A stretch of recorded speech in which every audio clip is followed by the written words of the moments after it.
Hello, welcome back to our YouTube channel. ഇന്ന് നമുക്ക് സ്വാദിഷ്ടമായിട്ടുള്ള sausage fry എങ്ങനെയാണ് തയ്യാറാക്കുന്നത് നോക്കാം. അതിനു മുമ്പായിട്ട് ആരെങ്കിലും നമ്മുടെ ചാനൽ പുതുതായി കാണണമെങ്കിൽ ദയവായി സബ്സ്ക്രൈബ് ചെയ്ത് സപ്പോർട്ട് ചെയ്യണേ. അപ്പോൾ നമുക്ക് സോസേജ് ഫ്രൈ എങ്ങനെ തയ്യാറാക്കാൻ നോക്കാം.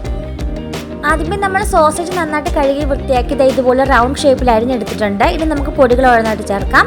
1 ടേബിൾ സ്പൂൺ കാശ്മീരി മുളക് പൊടി, 1/4 ടീസ്പൂൺ മഞ്ഞൾപ്പൊടി, 1 ടീസ്പൂണ് മല്ലിപ്പൊടി. അടുത്തായിട്ട് ഇതിലേക്ക് കുറച്ച് സ്പൈസിക്ക് വേണ്ടി നമ്മളൊരു 1/4 ടീസ്പൂണ് കുരുമുളക് പൊടി ചേർക്കുന്നുണ്ട്. അതുപോലെ തന്നെ 1 ടീസ്പൂണ് ചിക്കൻ മസാല ചേർക്കുന്നുണ്ട്. 1 ടീസ്പൂൺ ഇഞ്ചി വെളുത്തുള്ളി പേസ്റ്റ്, ആവശ്യത്തിന് വേണ്ട ഉപ്പ്, പിന്നീട് 1 ടേബിൾ സ്പൂണ് കോൺഫ്ലോർ പൊടി. ഇനി നമുക്ക് ഇതെല്ലാം കൂടെ നന്നായിട്ടൊന്ന് മിക്സ് ചെയ്തെടുക്കാം.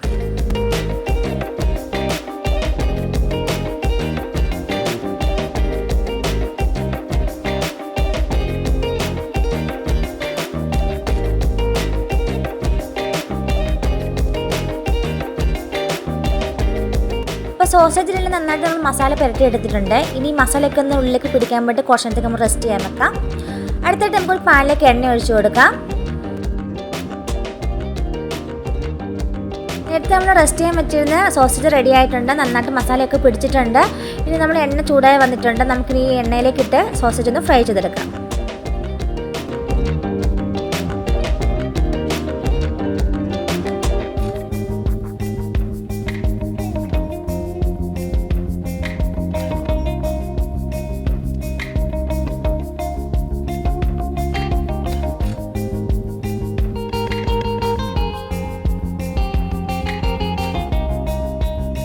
ഇടയ്ക്കിടയ്ക്ക് നമുക്ക് ഇതുപോലെ ഒന്ന് ഇളക്കി കൊടുക്കാം.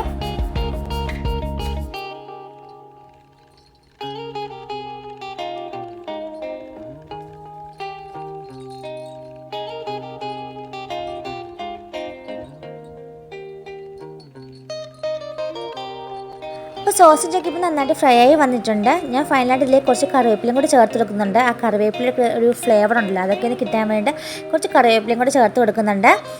അപ്പോൾ ഇത്രേ ഉള്ളൂ, സോസേജ് റെഡി ആയിട്ടുണ്ട്. നമുക്കിത് എണ്ണയിൽ നിന്ന് കോരി മാറ്റാം.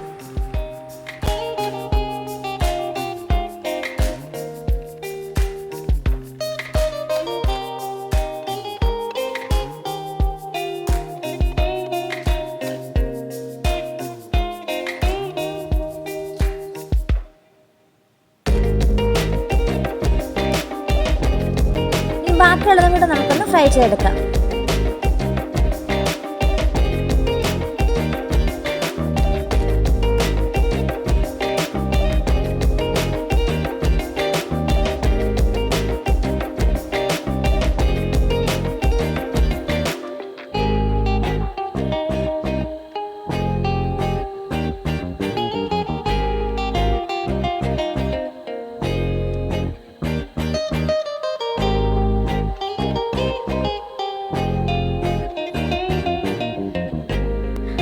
സ്വാദിഷ്ടമായിട്ടുള്ള നമ്മുടെ സോസേജ് ഫ്രൈ റെഡി ആയിട്ടുണ്ട്. എല്ലാവരും ഇത് ട്രൈ ചെയ്ത് നോക്കുക. ഉറപ്പായിട്ട് എല്ലാവർക്കും ഇഷ്ടപ്പെടും. ഇന്നത്തെ എൻ്റെ ഈ വീഡിയോ നിങ്ങൾക്ക് ഇഷ്ടപ്പെട്ടിട്ടുണ്ടെങ്കിൽ ദയവായി ലൈക്ക് ചെയ്യുക. നിങ്ങളുടെ വിലയേറെ അഭിപ്രായങ്ങൾ അറിയിക്കുക. മറ്റൊരു വീഡിയോയുമായിട്ട് നമുക്ക് വീണ്ടും കാണാം. അതുവരെ എല്ലാവർക്കും ബൈ ബൈ.